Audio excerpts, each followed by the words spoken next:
कोशिका की संख्या। क्या आप किसी लंबे वृक्ष अथवा हाथी जैसे विशाल जंतु के शरीर में पाई जाने वाली कोशिका की संख्या का अनुमान लगा सकते हैं? यह संख्या अरबों खरबों में हो सकती है। मनुष्य के शरीर में कई खरबों कोशिकाएं पाई जाती हैं, जो आकृति एवं साइज में भिन्न होती, मतलब अलग अलग साइज हो सकता है, अलग अलग आकृति हो सकती है। कोशिकाओं के विभिन्न समूह अनेक प्रकार के कार्य करते हैं। एक अरब में 1 करोड़ होते हैं और 1 करोड़ में 100 लाख होते हैं। वह जीव जिनका शरीर 1 से अधिक कोशिकाओं का बना होता है बहुकोशिकीय या अनेक कोशिकीय कहलाते हैं। छोटे जीवों में कोशिकाओं की संख्या कम उनके क्रियाकलाप को किसी प्रकार प्रभावित नहीं करती। आपको जानकर आश्चर्य होगा कि अरबों कोशिकाओं वाले जीवों के जीवन का प्रारंभ एक कोशिका से ही होता है, जो एक निषेचित अंडा है।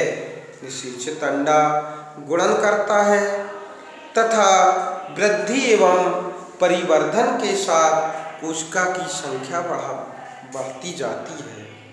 चित्र 8.3 ए एवं बी को देखिए। ठीक है, अमीबा और पैरामीशियम कोशिकाएं के चित्र दिए गए हैं।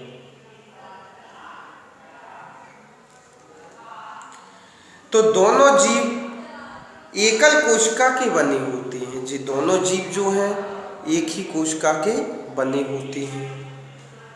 एक कोशिकीय वाले जीवों को एक कोशिकीय जीव कहते हैं, मतलब इनका शरीर एक ही कोशिका का बना होता है, तो एक कोशिकीय जीव कहलाते हैं। एक कोशिकीय जीव वह सभी आवश्यक क्रियाएं करता है जो बहुकोशिकीय जीवों द्वारा की जाती है। एक कोशिकीय जीव जैसे कि अमीबा भोजन का अंतःग्रहण करता है तथा पचाता है और श्वसन, उत्सर्जन, वृद्धि एवं प्रजनन भी करता है। बहुकोशिकीय जीवों में यह सभी कार्य विशिष्ट कोशिकाओं के समूह द्वारा संपादित किए जाते हैं। कोशिकाओं का यह समूह ऊतक कहलाता, मतलब बहुत सारी कोशिकाओं के समूह को ऊतक कहते हैं। तो ऊतक का निर्माण करते हैं तथा विभिन्न ऊतक अंगों का निर्माण करते हैं। जब बहुत सारे ऊतक मिलके एक अंग का निर्माण करते हैं। अमीबा एवं पैरामीशियम की स्थायी स्लाइड सूक्ष्मदर्शी के द्वारा देख सकते हैं। फिर कोशिका की आकृति, चित्र 8.3 ए को, मतलब ये दिए हैं आकृति में गोलाकार, ठीक है, अलग तर्करूप या अलग प्रकार से कोशिका अलग अलग आकार की हो सकती हैं। तर्करूप है लंबी शाखित। अमीबा की आकृति को आप किस प्रकार परिभाषित करेंगे? आप कह सकते हैं कि इसकी आकृति अनियमित है। वास्तव में अमीबा की कोई निश्चित आकृति नहीं होती, यह अपनी आकृति बदलता रहता है।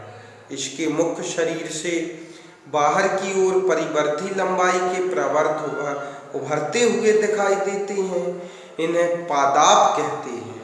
जैसा कि आप कक्षा 7 में पढ़ चुके हैं, यह प्रवर्त अमीबा की गति के समय अथवा भोजन का अधिग्रहण करते समय बनते एवं बिगड़ते रहते हैं। मनुष्य के रक्त में पाई जाने वाली श्वेत रक्त कोशिकाएं WBC भी एक कोशिकीय संरचना का उदाहरण है, जो अपनी आकृति बदल सकती है। WBC एक कोशिका है, जबकि अमीबा एक पूर्ण विकसित जीव है जिसका स्वतंत्र अस्तित्व है। आपके विचार में उन जीवों में कोशिकाओं की आकृति कैसी होगी जिनमें लाखों कोशिकाएं होंगी? चित्र ABC में मानव की विभिन्न कोशिकाएं दिखाई गई हैं। चित्र A, B और C में मानव के शरीर में पाई जाने वाली कोशिकाएं हैं। इनका आकार तर्करूप होता है नुकीला। कभी कभी कोशिकाएं बहुत लंबी भी होती हैं। कुछ कोशिकाएं शाखित होती हैं, जैसे तंत्रिका कोशिका, इसको तंत्रिका कोशिका बोला जाता है।